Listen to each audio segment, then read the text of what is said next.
Halo, balik lagi sama gue kali ini akan ngomongin dan membedah anime yang baru-baru ini gue tonton, yaitu Free Eren. Backstory sedikit, gue jujur adalah wibu yang sebenarnya merasa tidak pantas untuk dibilang wibu. Karena gue sudah tidak nonton anime baru atau anime ongoing itu mungkin dari sekitar 2019 ya. 2019 akhir gue udah nggak nonton.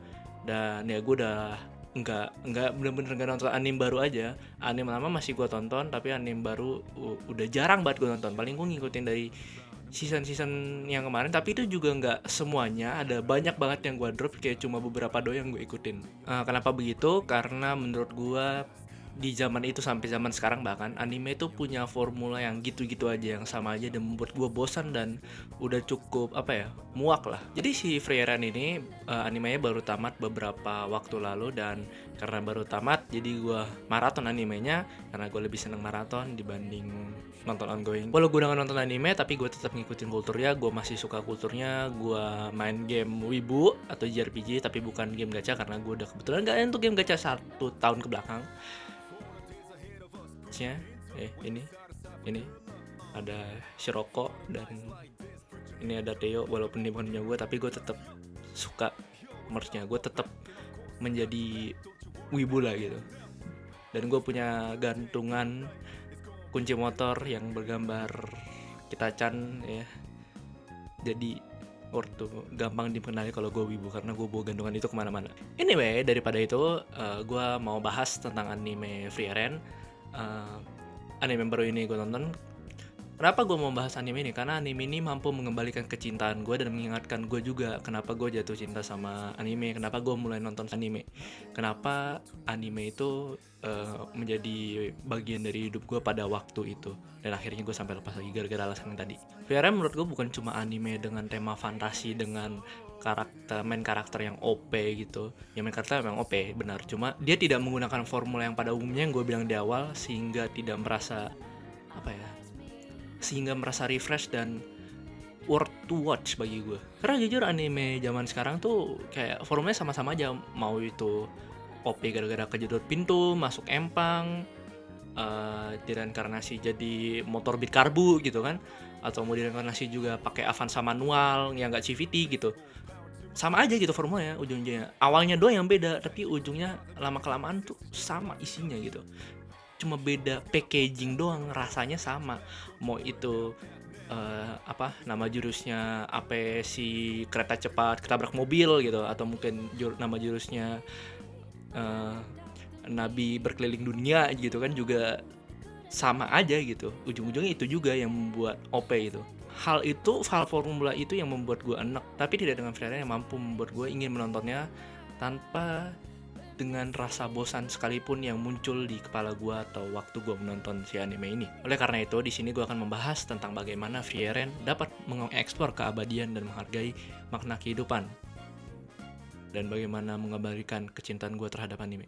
Free Eren ini bercerita tentang mage ras elf yang baru aja mengalahkan Raja Iblis bersama partinya. Ya, kalian gak salah dengar, dia udah ngalahin Raja Iblis di episode awal. Di awal. Mungkin dari kalian bingung gitu, loh kok anime fantasi malah udah ngalahin Raja Iblis, biasanya kan itu goalnya. Nah, justru di sini serunya, mereka tidak memakai formula yang sama, premis yang sama seperti di anime fantasi atau isekai lainnya. Kita dibuat di awal itu penasaran kenapa cerita Free Eren ini eksis, karena ya Raja Iblisnya kan tadi udah mati ya. Jadi kita tuh dibuat penasaran. Free Eren ini udah kayak singkatnya udah gak ada tujuan lagi gitu di awal. Terus ngapain nih ada cerita lagi gitu. Free Eren itu mempunyai tempo cerita yang cukup lambat atau bahkan sangat lambat, tapi nggak membosankan bagi gue. Tapi di setiap episode tuh kita dapat flashback dari si Free Eren bersama partinya dulu, dan bagaimana memorinya itu dapat dia cherish, dia kenang, dan menjadi pelajaran bagi si Free Eren itu sendiri, dan juga bagi pelajaran bagi kita. Tetapi emang nggak bisa dipungkiri si visual dan scoring dari anime itu tuh sangat bagus menurut gue. Yang ngomongin visual, gue akan bahas tentang visual. Animasi dan art style dari Free Eren ini menurut gue cukup aja. Tapi itu bukan hal yang buruk, karena menurut gue art style dan animasinya ini sudah cukup buat menggambarkan cerita apa yang terjadi di anime itu sendiri. Bahkan terkadang gue entah kenapa ya, gue keinget anime monster gitu. Entah somehow, walaupun beda tahunnya jauh ya rilisnya, cuma entah kenapa beberapa kali mengingatkan gue sama anime monster gitu. Gue akan kredit Madhouse sebagai production house yang bertanggung jawab dalam pembuatan anime ini, dengan sutradaranya Keiichiro Saito sebagai sutradara dari anime ini. By the way, dia yang nyutradarain Bocchi-Dorok juga. Oke, soal scoring dan soundtrack yang dibawakan bagus ya. Bagus, gue dengerin gitu. Openingnya doang, endingnya kagak, karena gue langsung next ke episode berikutnya. Opening 1 dibawakan oleh Yosobi, opening 2 dibawakan oleh Yorushika. Itu adalah combo yang sangat menarik dalam satu anime. Langsung dibawakan dua vokalis atau band ya, kebilangnya vokalis atau band ya, harusnya band besar yang lagi naik daun dua-duanya. Dan ngomongin scoring, komposer dari anime ini bernama Evan Cole, dan somehow scoring dari anime ini sangat ngingetin gue dengan Monster Hunter World Iceborne.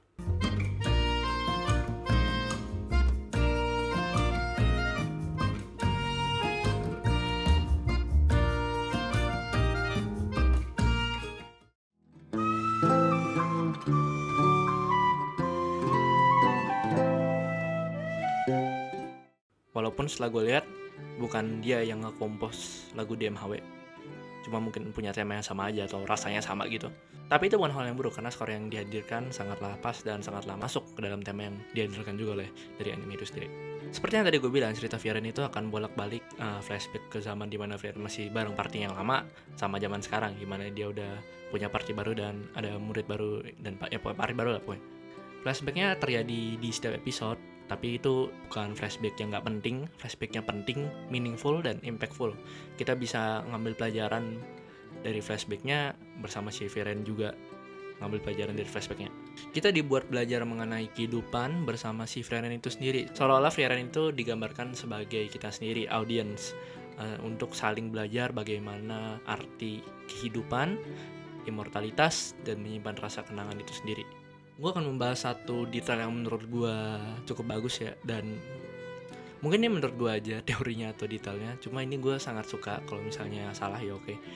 Di awal episode tuh kita diperlihatin banyak banget time skip yang perbedaan tahunnya cukup jauh. Bahkan cerita dimulai dengan mereka baru aja mengalahkan Raja Iblis, yang dimana secara cerita itu lama, 10 tahun gitu.